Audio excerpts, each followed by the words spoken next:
कर्पूरगौरं करुणावतारं संसारसारं भुजगेन्द्रहारं कर्पूरगौरं करुणावतारं संसारसारं भुजगेन्द्रहारं सदा वसन्तं हृदयारविन्दे भवं भवानी सहितं नमामि। कर्पूरगौरं करुणावतारं संसारसारं भुजगेन्द्रहारं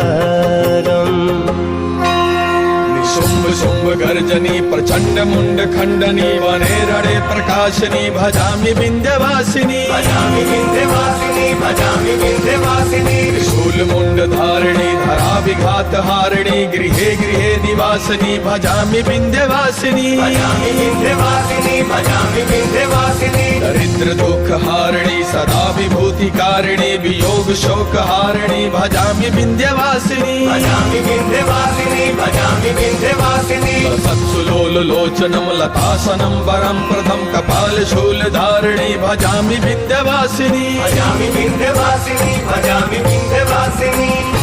सृष्टि के रक्षाला तू लाखों रूप धइलू धर्मी के धर्म तू ही मैया बचैलू।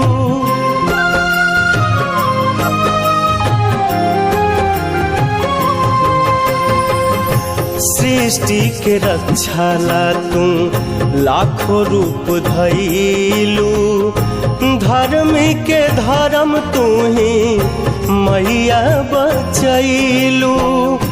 धर्मी के धर्म तू ही मैया बचैलू।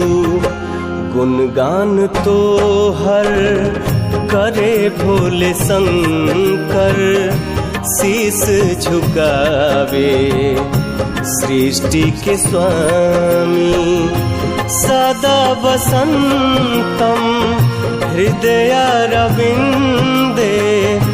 भवं भवानी सहितं नमामि। कर्पूरगौरं करुणावतारं संसारसारं भुजगेन्द्रहारं